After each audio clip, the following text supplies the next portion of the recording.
Et en fin de compte, en perdant peut-être 15-30 jours à établir un CV exceptionnel, il a gagné 5 ans de sa vie. Pourquoi il a gagné 5 ans de sa vie? Parce que, bon voilà, aujourd'hui, je vais vous parler dans l'épisode 2 d'une chose qui nous concerne quasiment tous, en tout cas qui concerne la plupart des gens qui recherchent un travail et qui ont besoin d'élaborer un CV. L'erreur que tout le monde fait, c'est de vouloir faire un CV le plus rapidement possible parce que clairement faire un CV, ça casse les pieds un peu à tout le monde.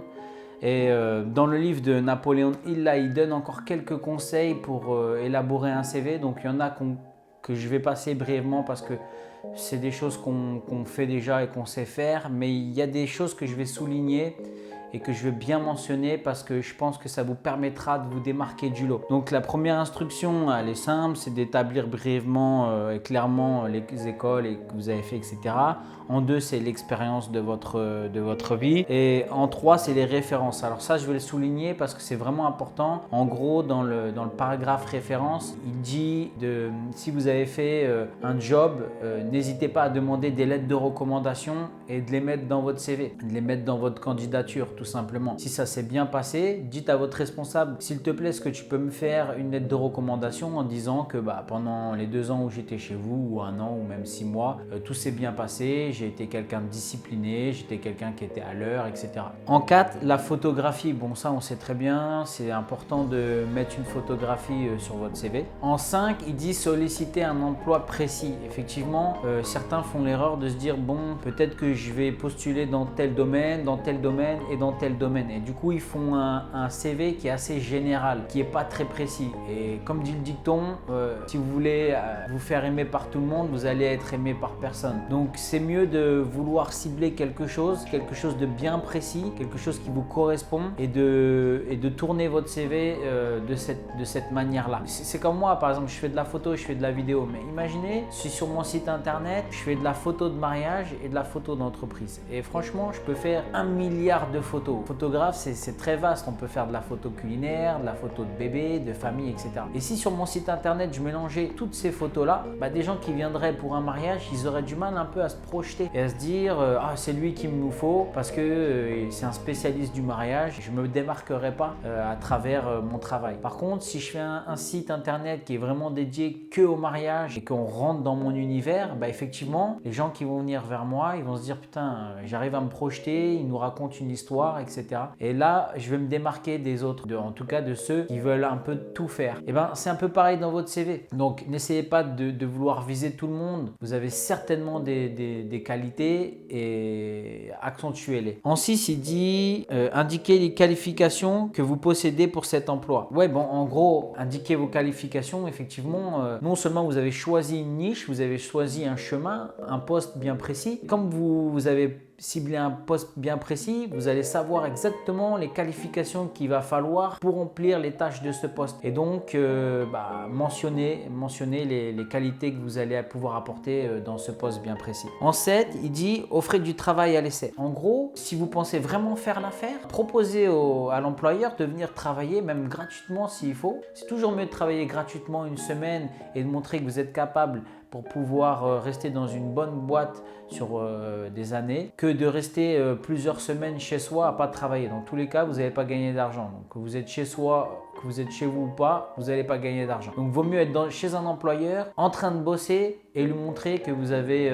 des compétences et que vous allez les appliquer, et allez-y en étant sûr de vous. Il faut que vous montrez, regardez, je vous offre 1 semaine, même 2 semaines de travail gratuit pour vous montrer que je suis capable de faire le taf, et ça va mettre la puce à l'oreille à l'employeur de se dire attends, si lui il est prêt à m'offrir 2 semaines, c'est qu'il a l'air sûr de lui. Plus vous avez l'air sûr de vous et sûr de vos compétences, et plus vous allez donner l'envie à l'employeur de vous tester et de vous prendre dans son entreprise. En 8, il dit connaissez votre employeur éventuel. Effectivement, si vous arrivez dans la société, le patron il vous pose des questions sur sa propre société, vous n'êtes pas capable d'y répondre, alors vous êtes là à vouloir ce poste, vous êtes là à vanter vos qualités pour ce poste et vous ne savez même pas qu'est-ce qu'a fait réellement cette société. Imaginons que vous envoyez plusieurs CV, il y en a un qui vous rappelle et il vous dit bonjour, c'est la société Studio Jean Le Grézy, et vous êtes en train de vous dire mais c'est qui eux en fait. Et là il vous pose des questions et vous faites semblant de savoir c'est qui, ça va se ressentir, vous allez être fébrile dans votre…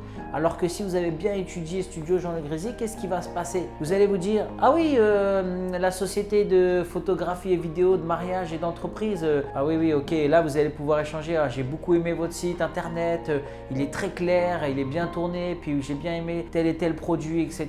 Tu vois, là, qu'est-ce qu'il va se dire? Le patron va se dire, ah lui, il a bien étudié ma société, bah, ça montre que vous avez vraiment de l'engagement pour eux, que vous avez envie de travailler pour eux. Et c'est donnant-donnant. Si vous donnez cette impression d'avoir envie de travailler pour cette société, bah, peut-être que le patron aura envie que vous travailliez pour elle. Vous défendez sa marque après, n'oubliez pas ça. Alors il dit, rappelez-vous que l'avocat qui gagne n'est pas celui qui connaît le mieux la loi, mais celui qui a mieux étudié sa cause. Si vous préparez et présentez votre cause, vous avez déjà fait la moitié du chemin. N'ayez pas peur d'un CV détaillé. Et il dit aussi à un moment, les vendeurs qui réussissent sont ceux qui soignent leur présentation. Ils savent que la première impression est capitale. C'est pareil pour votre CV. La première impression, elle est capitale. Quand les gens viennent sur mon site, j'essaye toujours de soigner mon site. C'est ma vitrine. C'est ce que les gens voient de mon travail. On le dit, quand vous arrivez sur un site internet, les 4 premières secondes sont importantes. Vraiment, là, c'est pareil pour votre CV. Il faut vous démarquer du lot. Donc, pour vous démarquer du lot, il va falloir travailler soigneusement sur votre CV. Il y a quelque chose aussi qui m'a plu dans ce livre, c'est qu'à un moment donné, donc, il raconte l'histoire d'un mec qui a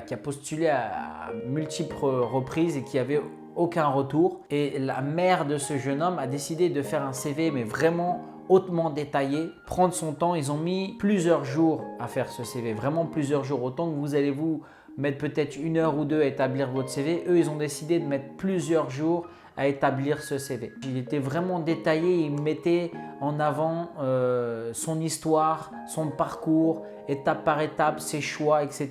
Et du coup, on se projetait vraiment dans les choix, la raison de ses choix, etc. Et ça lui crée vraiment sa personnalité pour un travail bien défini. Et du coup, il a pu même postuler un poste au-dessus de ce qu'il espérait parce que c'était tellement détaillé que ça le mettait tellement en valeur qu'ils se sont dit on va même postuler un poste au-dessus. Et en fin de compte, en perdant peut-être 15-30 jours à établir un CV exceptionnel, il a gagné 5 ans de sa vie. Pourquoi il a gagné 5 ans de sa vie? Parce que si vous postulez avec un CV qui est banal, vous allez peut-être vous faire appeler pour faire un travail qui est en dessous de vos compétences parce que c'est l'image que vous renvoyez. Et ensuite, il va vous falloir quelques années pour montrer à votre employeur que vous avez des qualités et monter les échelons. On sait que c'est pas facile de monter les échelons au sein d'une société, ça prend du temps. Alors que si vous arrivez d'entrée de jeu à avoir ce poste grâce à votre CV, grâce à défendre votre cause, tel un avocat, il défendrait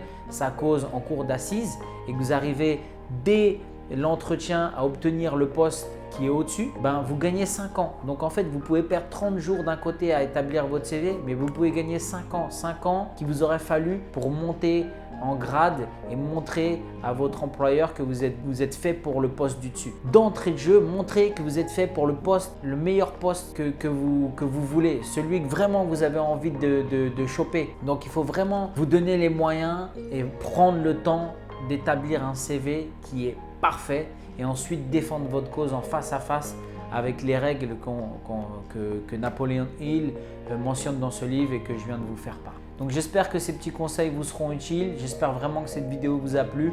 N'hésitez pas à liker, à partager, à commenter.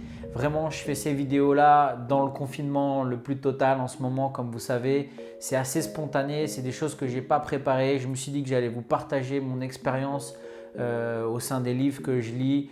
C'est du développement personnel. Moi, ça me stimule, ça me motive. Donc aujourd'hui, je suis indépendant, donc j'ai plus besoin de faire de CV. Mais en tout cas, si un jour je devais revenir dans le monde du travail, croyez-moi, je prendrais mon temps pour établir un CV qui pèterait le score en détaillant vraiment ma vie, l'expérience, les choix, pourquoi je suis parti vivre au Canada, pourquoi j'ai essayé d'aller vivre au Maroc à un moment donné, pourquoi j'ai fait tel et tel travail, pourquoi j'ai arrêté les études très vite et je montrerai vraiment ma personnalité.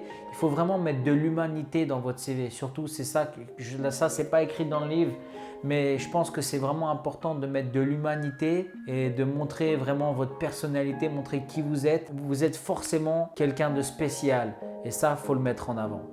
À bientôt.